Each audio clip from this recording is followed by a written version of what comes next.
अस्सलाम वालेकुम। देखिए ये क्वेश्चन नंबर 7 मैंने लिखा है। अब देखिए मल्टीपल की फॉर्म है तो ज़ाहिर है केस 3 भी इसमें शामिल हो जाएगा, केस 4 हमने ले लिया है। तो उसी तरह से जैसे लास्ट टाइम हमने किया था मेथड ऑफ अनडिटरमिन्ड कोफिशिएंट, तो इसको भी उसी तरह से कर लेते हैं। अच्छा, एक सवाल ये बता दूं कि जो assignment as a mid term हमने आपको दिया है दो, तो दूसरे वाले में आखिरी सवाल जो है वो उस आर्टिकल का है जो इंशाल्लाह इस हफ्ते हम कर लेंगे। तो आज शुरू करेंगे इसको इस सवाल के बाद, तो कल इंशाल्लाह ख़त्म हो जाएगा वो आर्टिकल। तो जो लास्ट क्वेश्चन है वो उस आर्टिकल से है, इसलिए कोई जो असाइनमेंट नंबर 1 है यानी 10 नंबर का, वो आप बेशक अभी सबमिट कर दें, लेकिन अभी क्वेश्चन नंबर असाइनमेंट नंबर 2 क्योंकि टाइम है उसे दे दीजिएगा। और वो असाइनमेंट जो 5 नंबर का हमने क्वेश्चन नंबर 6 क्वेश्चन के दिए हुए थे तमाम एक्सरसाइजेज से, तो वो भी जो है वो आप नेक्स्ट वीक तक उसे भी सबमिट करा दें।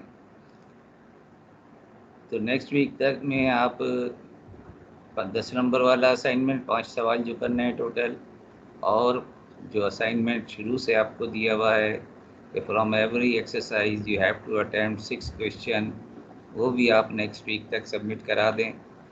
और दूसरा वाला जो असाइनमेंट है 10 नंबर वाला मिड टर्म का, वो फिर अभी डेट है उसमें, तो वो आर्टिकल हम ख़त्म कर लेंगे तो उसे भी शामिल कर लें आप। तो अब ये हमारे पास है मेथड ऑफ अनडिटरमिन्ड कोफिशिएंट का लास्ट क्वेश्चन हम कर रहे हैं।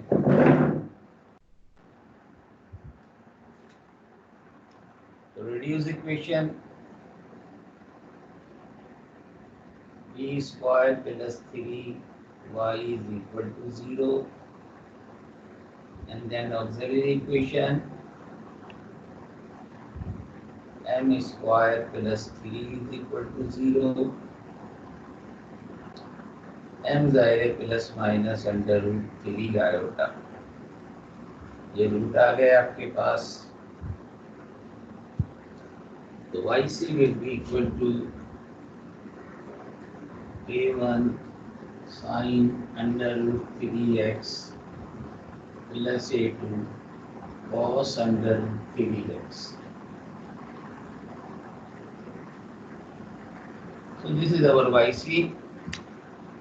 अब आप देखें कि yp के लिए जो qx है उसमें उस किस्म की कोई चीज़ नहीं है। तो अब आप देखें कि यहाँ पर आपके पास x स्क्वायर है, सिर्फ e3x मल्टीप्लाई हो रहा है, लेकिन पॉलिनोमियल में सिर्फ x स्क्वायर है, लेकिन आप अज्यूम करेंगे पूरी पॉलिनोमियल। तो let yp is equal to, और कांस्टेंट आप इस पॉलिनोमियल के साथ लगाएंगे, e3 will remain as it is c1x square plus c2x plus c3 and e3x as it is.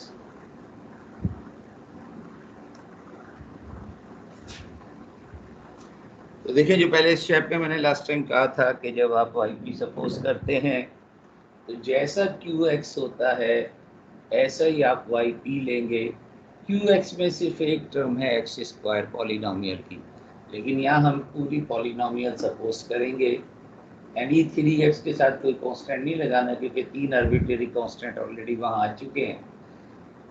तो e3x एज इट इज। अब जाहिर है सेकेंड स्टेप में हम देखते हैं कि कोई इसमें से कोई टर्म यहाँ रिपीट तो नहीं हो गई। तो आप देख रहे हैं कि कोई टर्म रिपीट नहीं है, वो ट्रिग्नोमेट्रिक फंक्शन है और ये पॉलिनोमियल और एक्सपोनेंशियल। तो उसके बाद इसी तरह से जैसे हमने किया था कि y डैश निकाल लो, y डबल डैश निकाल लो। तो y dash, so this implies y dash is equal to, keep this as it is, and the derivative of this is 3x plus, now keep e3x as it is, the derivative is 2c1x plus c2। तो this implies, इकट्ठा करके लिख दो, e3x common ले लो, तो c1x square के साथ सिर्फ c1 है, लेकिन x के साथ ये 2c1 यहाँ से और एक c2 ये x के साथ है और कांस्टेंट आपके पास c2 and plus c3. So let us call equation number 6.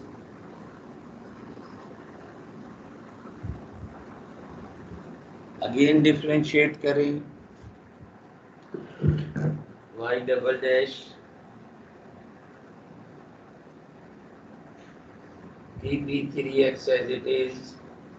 The derivative of inside is 2c1 x plus 2c1 plus c2. Now keep this bracket as it is, c1 x square. अच्छा, ये 3 से multiply हो रहा है तो ये 3 भी यहाँ आ जाएगा और c2 के साथ 3 आ जाएगा और c3 के साथ भी 3 आ जाएगा. c2x square, c1x square, 3c1x square, 3c1x square plus 2c1 plus 3c2x and plus c2 plus 3c3. यहाँ भी तब्दीली होगी, यहाँ 6 आ जाएगा क्योंकि आपने डेरिवेटिव लिया है. तो this will be 6 and that will be 2c1 plus 3c2. तो ये आपने ऐसे ही रखा और e3x का derivative 3e3x. Again taking e3x common,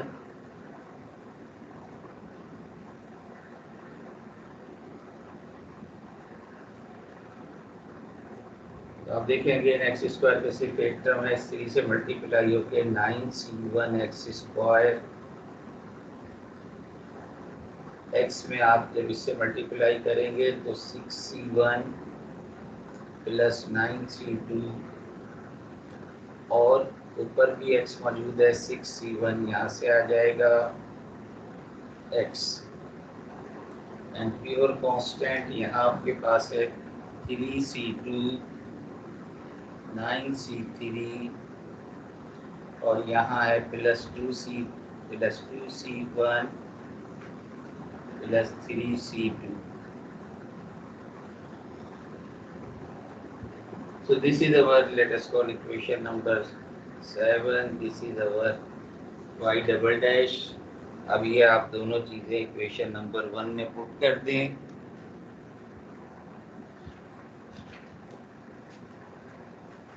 put in equation number 1. मेरा ख्याल यहीं सॉल्व करूँगा इसे.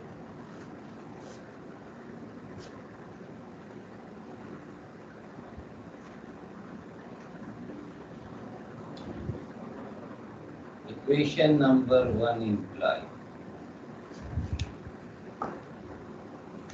y double dash रखेंगे e3x 9c1 x square plus 12c1 plus 9c2 x and 2c1 plus 6c2 plus 9c3. ये है आपके पास y double dash plus 3y. y आपने लिया था c1x square plus c2x plus c3 e raised to power 3x. And this is equal to minus 48x square e3x.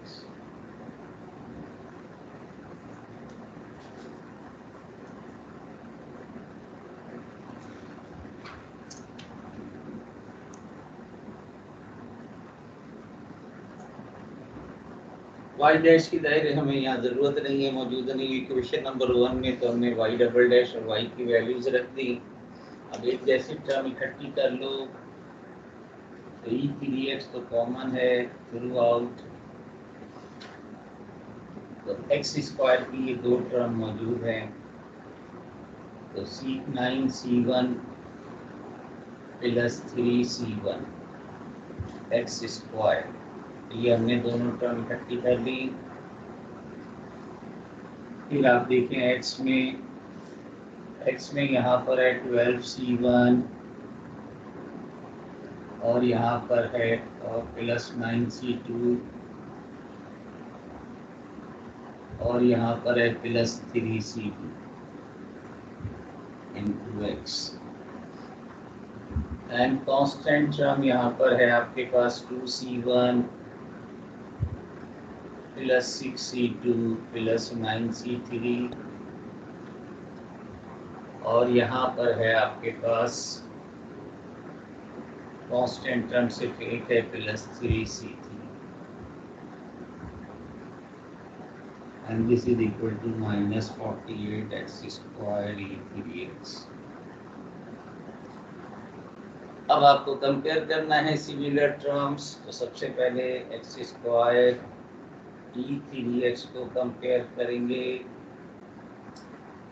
तो यहाँ आपके पास है 12C1 और इस तरफ आपके पास है minus 48, तो you will get the value of C1 which is -4। So you got the value of C1। अब आप इससे XE3x कंपेयर कर लो। XE3x का आपके पास है 12C1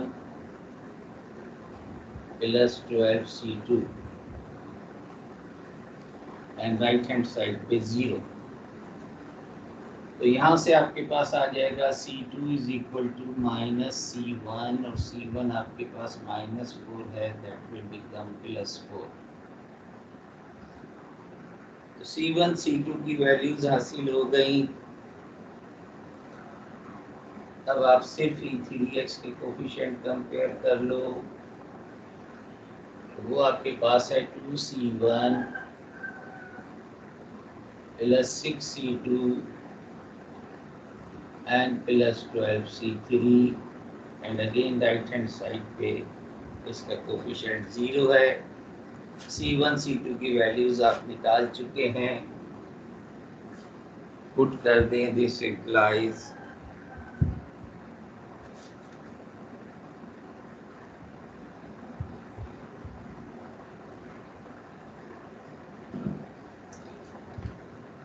this implies 12C3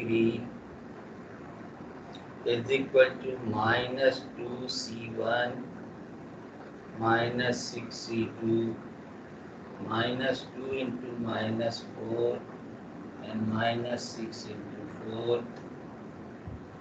तो ये प्लस का 8 और माइनस का 24 को 24 माइनस का 16 आ जाएगा। दिस इम्प्लाइज C3 आपके पास आ गया -4/3। तो C1 C2 C3 तीनों हासिल हो गए। YP में रख दो equation number 5, imply YP is equal to -4x square plus 4x and -4/3 e raised to power 3x, and therefore y is the solution of the given differential equation. This implies y is equal to a1 sin under root 3x plus a2 cos under root 3x plus -4x square plus 4x minus 4/3 e raised to power 3x। that will be our answer। अब इसे copy कर लो जल्दी से, फिर हम next article शुरू करते हैं।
ये जो चैप्टर हमने शुरू किया था linear differential equation of order N with variable coefficients, ये उससे रिलेटेड आर्टिकल है।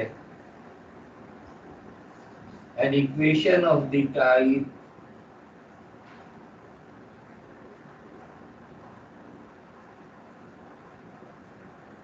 a naught x raised to power n dny upon dxn a1 x raised to power n minus 1 dn minus 1 y upon dxn minus 1 plus a2 dn minus 2y upon dxn minus 2 plus so on plus an minus 1 x dy by dx plus an is equal to qx.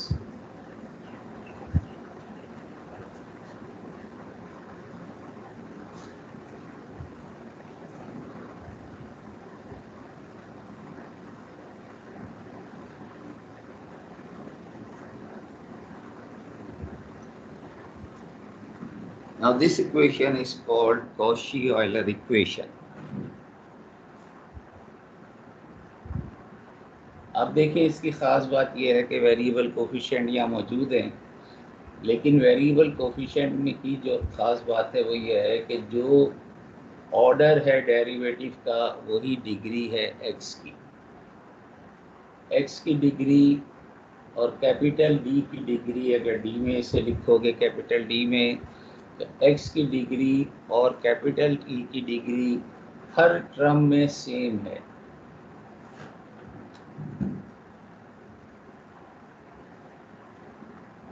Her term में degree same है। इसे आप D की form में लिखना चाहो तो X N D N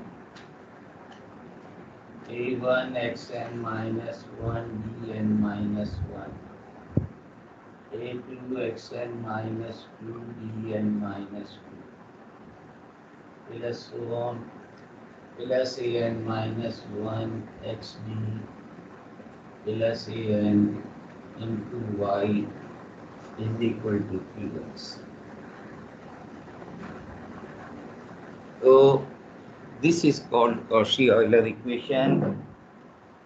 और अब इसे ये वो है जो मैंने आपसे कहा है कि असाइनमेंट नंबर 2 ये मिड टर्म नंबर 2 10 मार्क्स का जो है उसका आखिरी सवाल इस आर्टिकल से रिलेटेड है।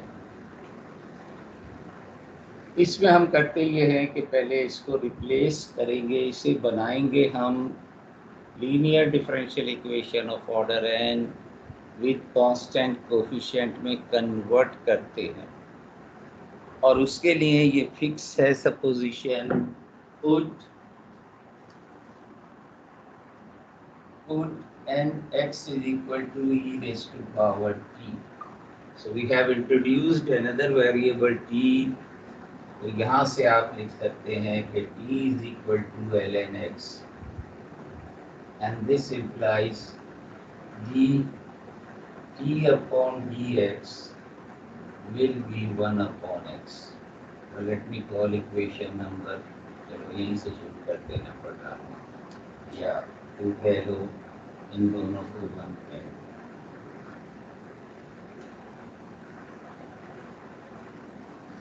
dt upon dx is equal to 1 upon x। तो हमने एक मिडिल वेरिएबल इंट्रोड्यूस किया x और y के दरमियान में t। तो ये जो dy by dx है, कंसीडर ये भी चेंज होगा, dy by dx, तो ये चेन रूल लगेगा, dy upon dt into dt upon dx। तो this is chain rule.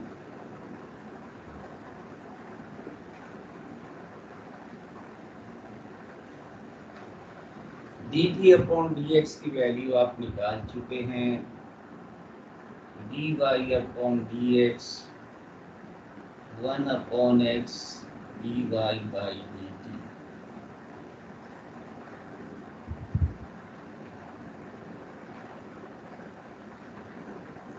And this implies X D Y is equal to delta Y. X को हम इधर ले आए, वेयर डेल्टा जो हमने लिया है, वेयर डेल्टा क्या लिया है, delta is equal to D by D T. D by D T को हमने डेल्टा से रिप्लेस किया है, तो यहाँ से हमारे पास एक रिलेशन आ जाएगी, X D is equal to delta,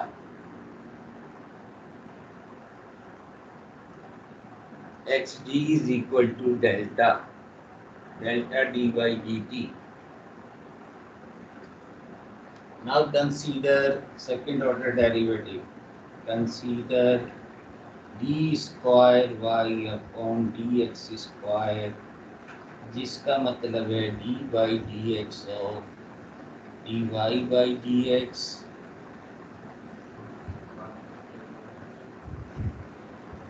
and dy by dx, dy by dx आप यहाँ से पुट कर दो, dy by dx is d by dx 1 upon x dy by dt।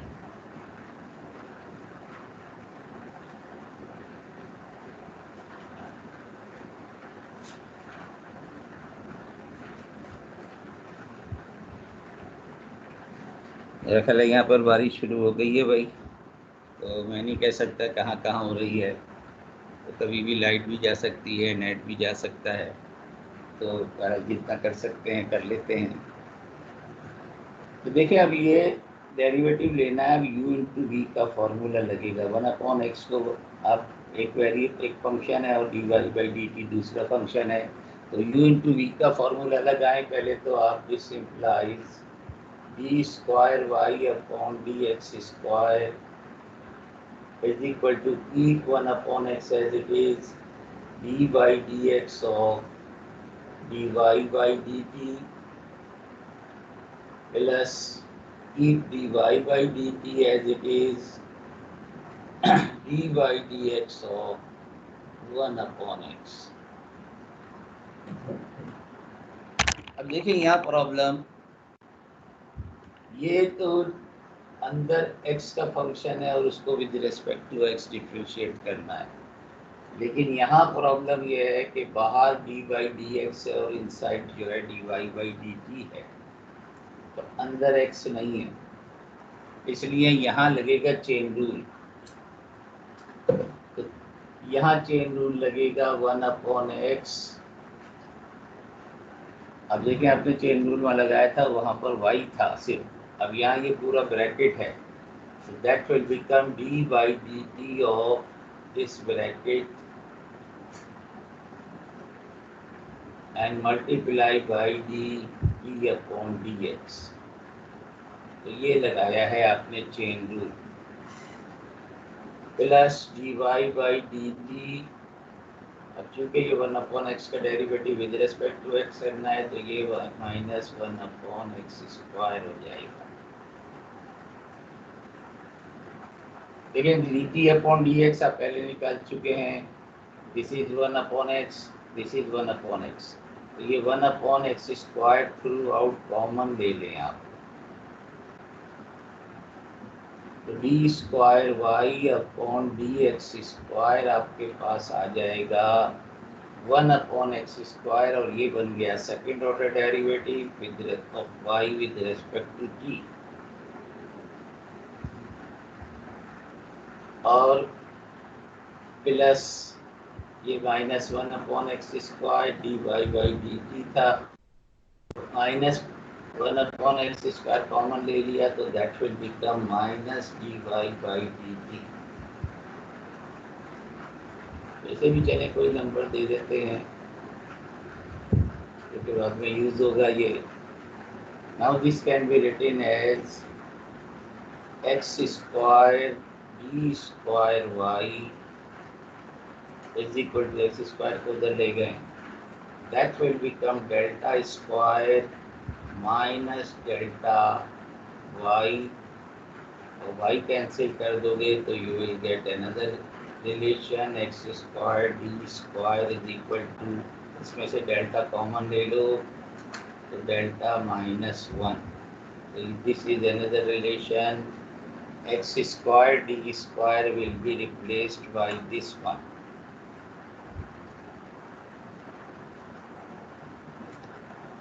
उतार लो एक दफ़ा और इसे थर्ड ऑर्डर भी निकालेंगे फिर जनरलाइज कर लेंगे.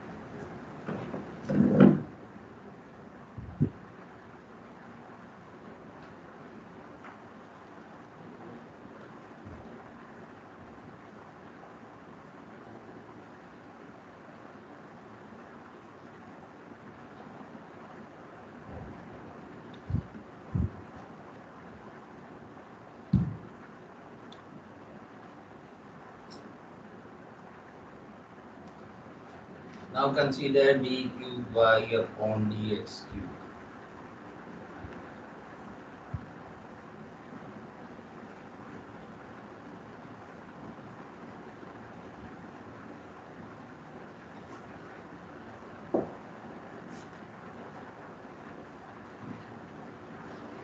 इसका मतलब है D by D X of D square Y upon D X square.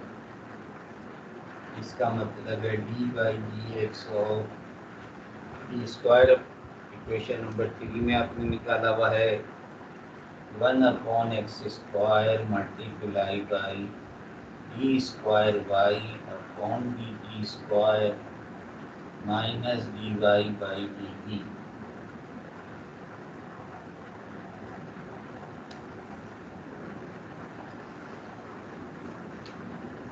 Again multiple of two function, एक 1 अपॉन एक्स स्क्वायर है और एक भी ब्रैकेट है.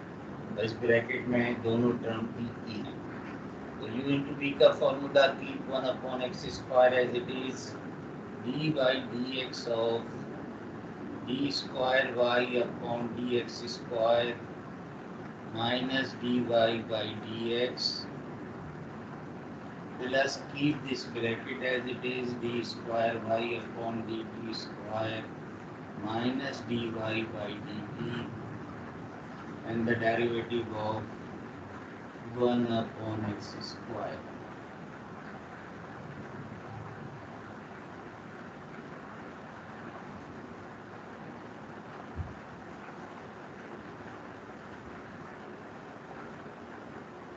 तो अगेन देखें यहाँ पर चेन रूल लगेगा 1 upon x square. Chain rule लगाओगे तो that will become D by D T of this bracket D square Y upon D T square minus D Y by D T into D T upon D X. तो ये तो आपने लगा दिया chain rule. और ये D square Y upon D T square minus D Y by D T, इसका derivative आप लोगे तो ये आ जाएगा -2 अपॉन एक्स क्यूब.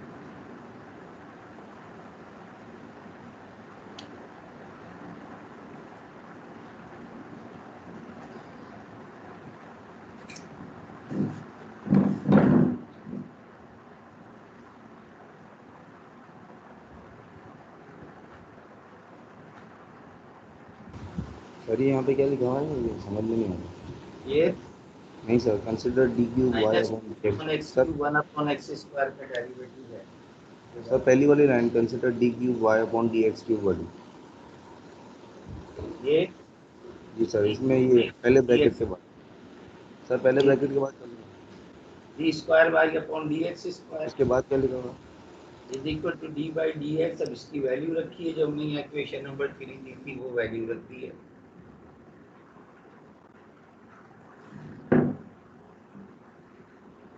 अब आप देखिए again D T upon D X is 1 upon X और 1 अपॉन एक्स स्क्वायर बाहर है.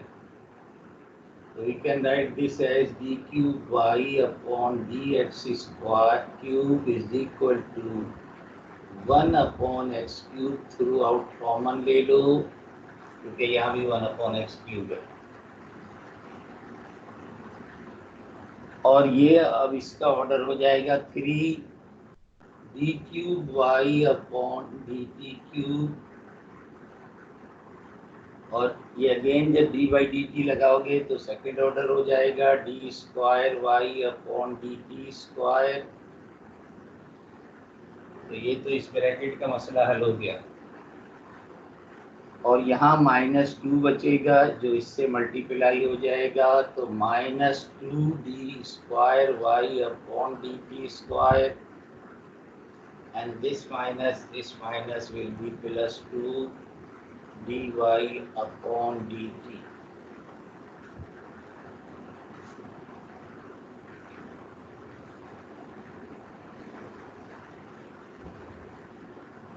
So this implies d cube upon d cube y upon dx cube, या इस x cube को भी इधर ले जाओ, that will be equal to d cube y upon dt cube minus, ये दोनों ऐड हो जाएंगे तो -3 D square Y upon D T square, and the last term is 2 dy by dt.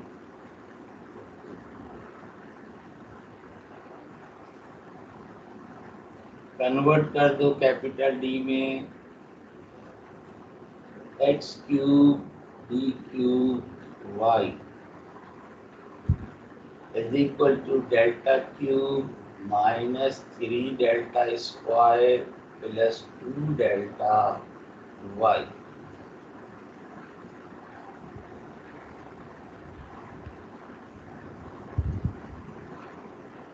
तो एक और रिलेशन आपके पास आ गई, X cube D cube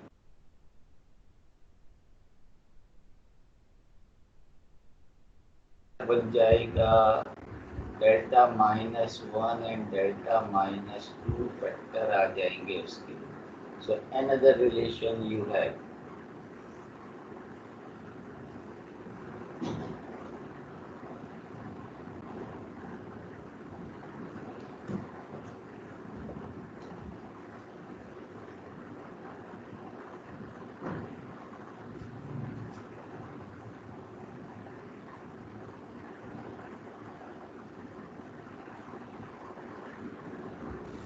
sir जी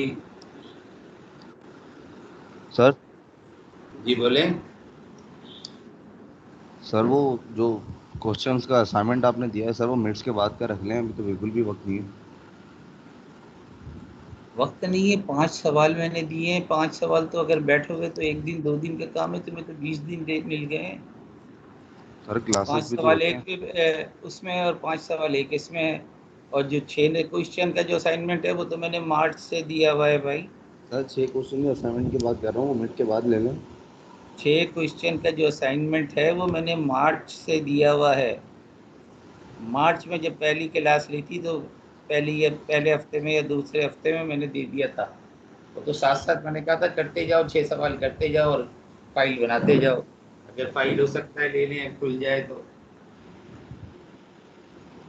तो देखिए अब हमारे पास ये रिलेशन आ गई है। पहले हमने रिलेशन लिखी है X D is equal to delta, दूसरी हमने लिखी X square D square is equal to delta into delta -1, तीसरी आ गई X cube D cube is equal to delta into delta -1 delta -2।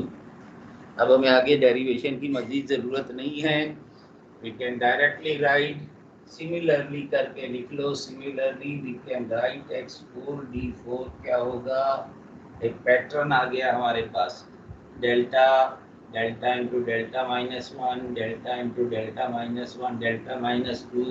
तो नेक्स्ट क्या होगा, जाहिर है कि delta -1 delta -2 and delta -3 and so on. तो हमारे पास x एंड डी एन। अब हम इसे जनरलाइज कर सकते हैं। पैटर्न को देखते हुए हमने ये लिखा, और इस पैटर्न को देखते हुए अब हम लिख सकते हैं कि delta delta -1 delta -2 and so on. The last term will be delta minus क्या लिखूं? लास्ट टर्म क्या लिखूं भाई? एक कम है, इसकी जो पावर है उससे वन लेस माइनस करना है। 3 है तो -2 है, 4 है तो -3 है, n है तो n minus 1। This is the generalize form. इसे अब हम रिप्लेस कर देंगे तो ये हमारा कन्वर्ट हो जाए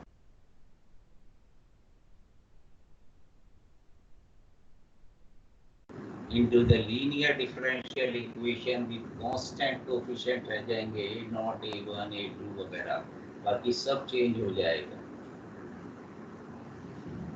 तो चलिए अब हम चलते हैं इसकी एक्सरसाइज की तरफ।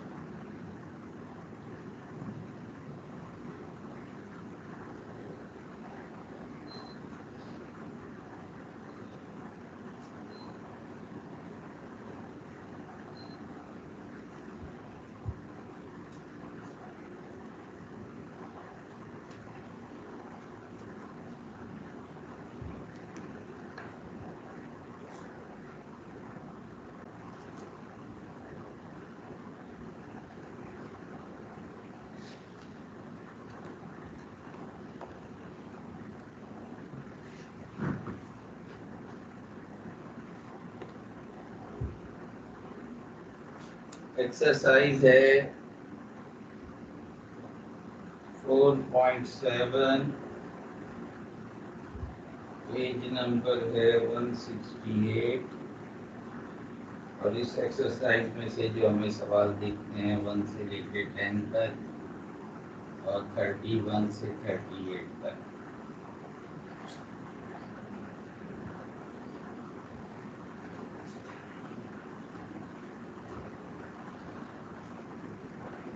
क्वेश्चन नंबर 1,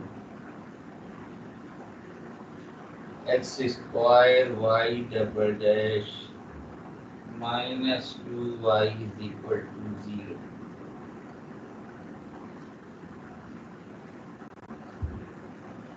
सर जी,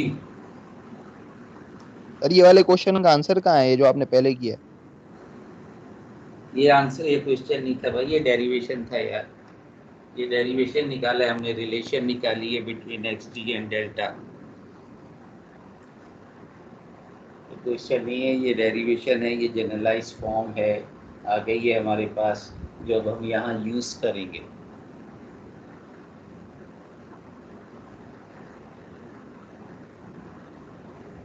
ये डेरिवेशन बैरल एग्जाम में पूछा जा सकता है कि ये रिलेशन ड्राइव करो या ये रिलेशन ड्राइव करो। तो अब हम आ रहे हैं इसकी एप्लीकेशन, जो क्वेश्चन पर है कि आप देख रहे हैं कि X square Y double dash यानी डी स्क्वायर मौजूद है, वाई डैश की टर्म नहीं है, होती तो उसमें भी एक्स डी होना चाहिए था। ये ख्याल रखना कि ये जो है कॉशी ऑयलर, आप जब इसे कहोगे जब हर टर्म का ख्याल रखना कि पहले इसे डी में कन्वर्ट कर लो, X square D square -2 y is equal to 0। तो जो भी टर्म है उसमें x की पावर और d की पावर जो है वो सेम होनी चाहिए। तो अब यहाँ लिख लो, this is Cauchy Euler equation. ये लिखेंगे sentence, this is Cauchy Euler equation, put x is equal to Vp so that P is equal to ln x।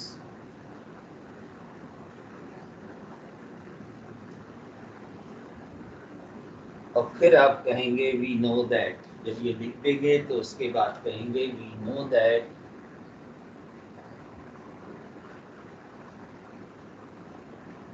X D is equal to delta and x square d square is equal to delta into delta minus 1, where d stand for d by dx and delta stand for d by dt।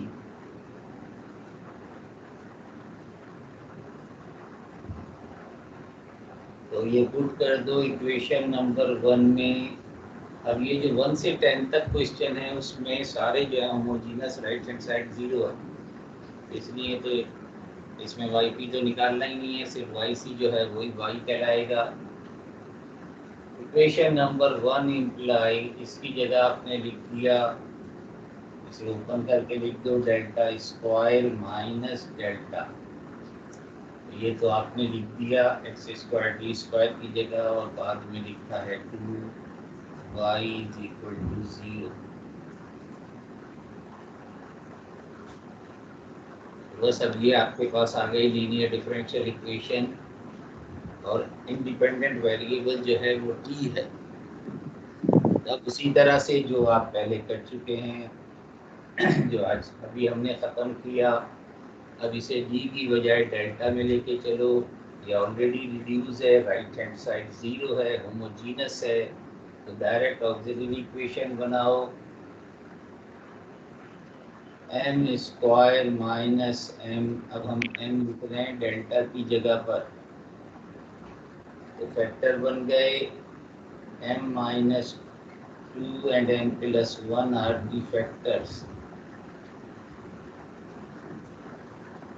This implies m की दो value आ गई, एक आ गया -1 और एक आ गया 2 के ऊपर।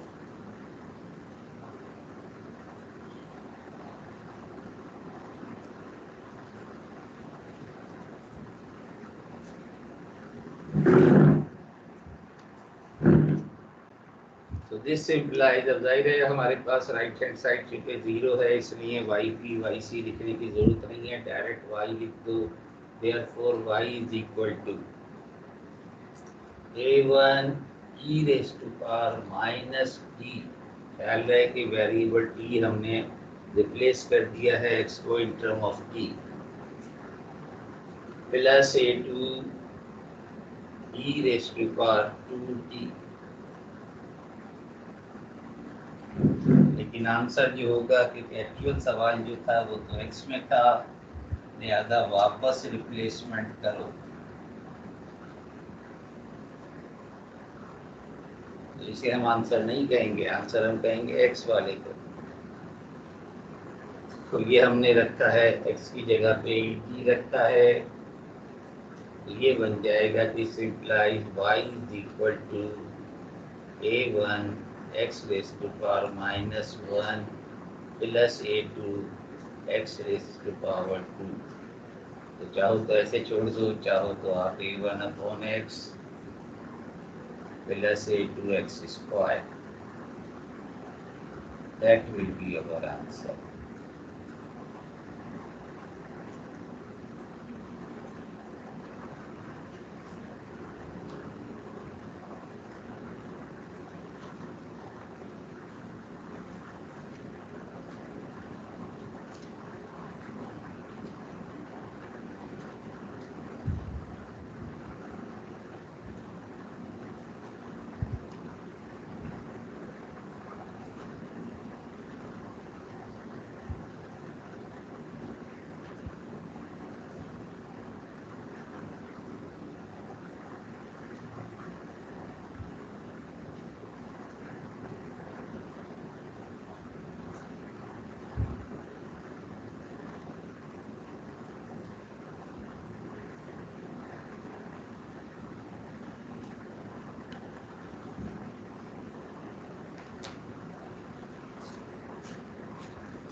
तो मैंने कहा कोई सेंटेंस लिखेंगे, दो लाइन है, ये जो दो लाइन है ये तो सबके साथ लिखेंगे जो भी सवाल होगा। This is Cauchy Euler equation, put x is equal to T और t is equal to ln x, and this implies xd is delta and x square d square is चाहो तो यहाँ वही फॉर्म लिख दो, ओपन करके form लिख दो, लेकिन वो याद करने में आसानी है, delta into delta minus one. So equation number 1 can be written as x square D square की जगह delta square minus delta plus 3 delta minus 4 y is equal to 0, and this implies delta square plus 2 delta minus 4 is equal to y is equal to 0.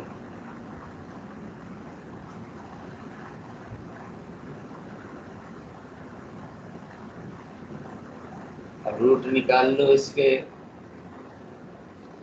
चलो आगे solve करो इसे, बताओ m1 m2 दो मुझे क्या है,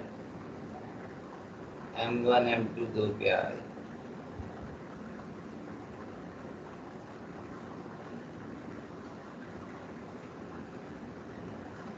तब ये जो जाहिर है मैं कहता हूँ चलो ये निकाल के दो, तो इसके मैं फिर ये नाम नोट कर लेता हूँ जो मुझे बताते हैं, उसके कुछ ना कुछ मार्क्स मिल जाएंगे, तो कंपनसेशन ये हो जाएगी। अब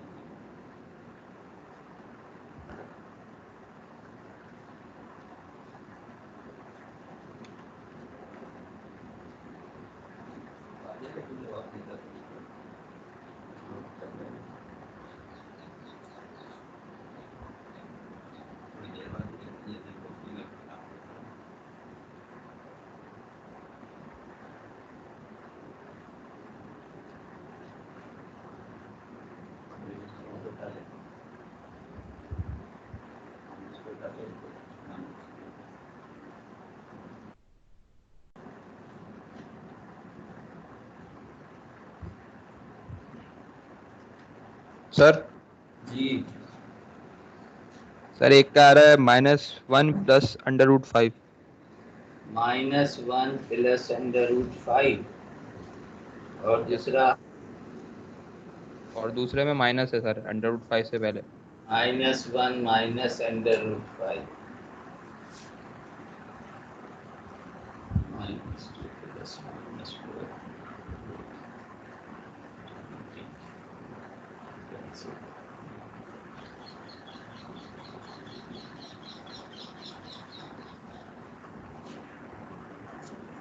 कंफर्म करो भाई, इन्होंने सही कहा है,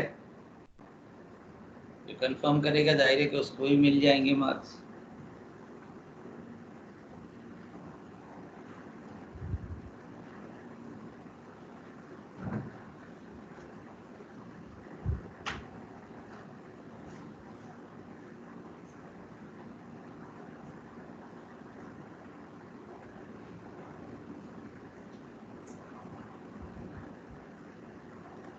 चलिए फिर, this implies y is equal to a1 e raised to power -1 plus √5x, x नहीं है बल्कि t है, plus a2 e raised to power -1 minus √5t,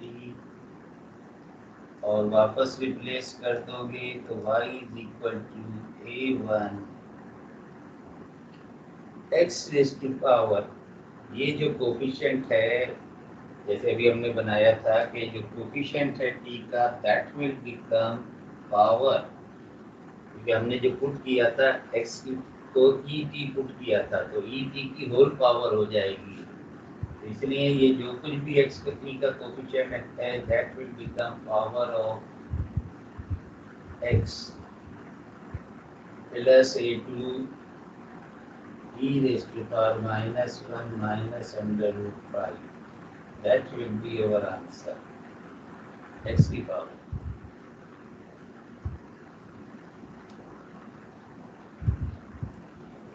एक सवाल और कर लेते हैं जिसमें राइट हैंड साइड भी हो।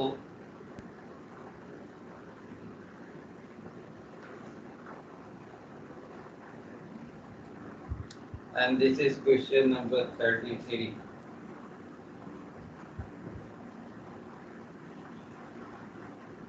X square y double dash plus 10xy dash plus 8y is equal to x square.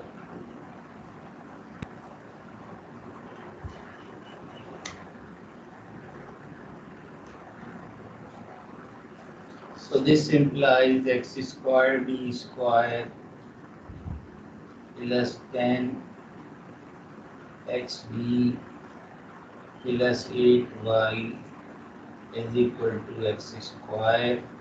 इसको हम कह रहे हैं equation 1. And now put x is equal to et. So this implies t is equal to ln x, and this implies xd is equal to delta, and x square d square is equal to delta square minus delta. So equation number 1 implies delta square minus delta plus 10 delta plus 8 y is equal to, लेकिन ये जो है जब x को ई t लोगे तो x square e two t बन जाएगा. तो रीराइट कर लें delta square plus 9 delta plus 8 y is equal to e two t. Let us call equation 2.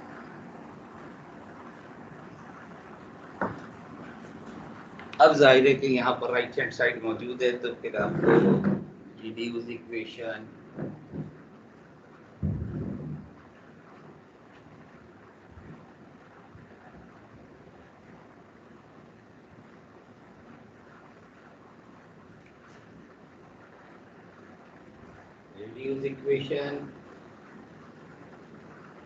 Delta square plus 9 delta plus 8 y is equal to 0.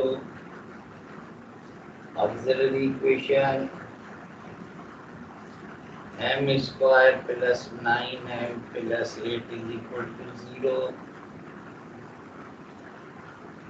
Factorizable है m plus 1 and m plus 8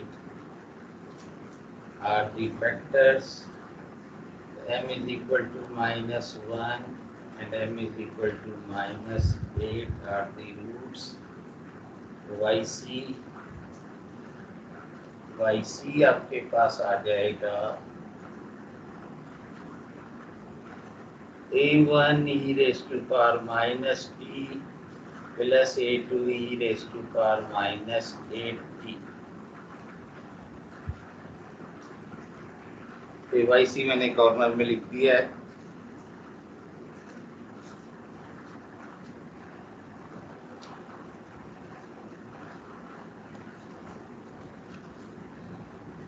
अब consider yp. अब yp निकालना आपके ऊपर है कि आप जिसे चाहें निकालें. देखें यहाँ e2t है और यहाँ जो है माइनस टी है और माइनस 8t है, तो नॉन जीरो का केस है, तो पहला वाले तरीके से करना ज़्यादा आसान रहेगा. yp is equal to 1 upon delta square plus 9 delta plus 8 e raised to power 2t, where b is 2 and f delta is delta square plus 9 delta plus 8. F of b is equal to f of 2. 2 रखोगे तो 4 plus 18 plus 8 is equal to 30, not equal to 0. So this implies yp आपके पास आ गया 1 upon 30 e to t.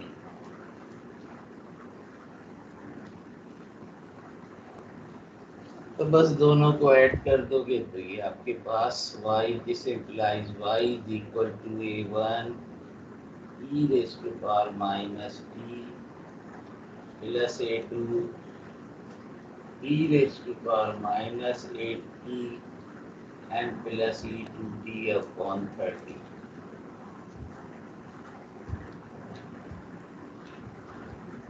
And finally, y is equal to a1 x raised to power minus 1, a2 x raised to power minus 8, and this is x square upon 30. So that will be the answer.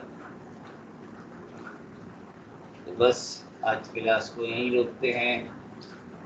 तो ये आपका वो chapter ख़त्म हुआ। अब इस ordinary differential equation का सिर्फ एक आर्टिकल बाकी है जो सिस्टम ऑफ डिफरेंशियल इक्वेशन है, वो इंशाल्लाह नेक्स्ट टाइम। लेकिन ये कि ये सवाल करा के अब आप असाइनमेंट नंबर 2 जो 10 मार्क्स का है वो भी अब आप कर सकते हो, क्योंकि आखिरी जो था वो पहुँच था। ठीक है भाई, कोई सवाल? अदरवाइज था आप जी बोलें। सर वो 6 क्वेश्चन वाले असाइनमेंट की डेडलाइन मिड के बाद कर बहुत पहले किए थे भाई, 4 महीने हो गए उस बात को। मिड के बाद 4 महीने फाइल भी नहीं होगा। 6 सवाल रुकाना असाइनमेंट देने का मकसद जो होता है ना, उसका वो यही होता है कि जैसे जैसे हम पढ़ाते जा रहे हैं आप उसके 6 सवाल करते रहो। तो जाहिर असाइनमेंट देने का मकसद फौत हो जाता है फिर कि आप इकट्ठे बैठ गए 2-3 दिन में घसीट दो सारे। तो असाइनमेंट देने का मकसद वो नहीं होता। असाइनमेंट दिया इसीलिए जाता है ताकि साथ साथ करते रहो। और बहुत पहले मैंने इसीलिए दे दिया था कि भाई मैं असाइनमेंट इसी तरह का देता हूँ कि हर एक्सरसाइज के 6 सवाल, एक्सरसाइज में तो सवाल बहुत हैं, यहाँ भी आपके पास तो 18 सवाल दिए, मैं 18 में से कोई 6 करने, 6 में से 3-4 तो मैं खुद ही करा देता हूँ। इसलिए वो साथ साथ करते रहना चाहिए था आपको, नहीं किया तो अभी भी आपके पास नेक्स्ट वीक में कह रहा हूँ, आज है वेडनेसडे, 10 दिन आपके पास हैं, 10 दिन के अंदर सबमिट कर। सर मिड्स चल रहे हैं सर।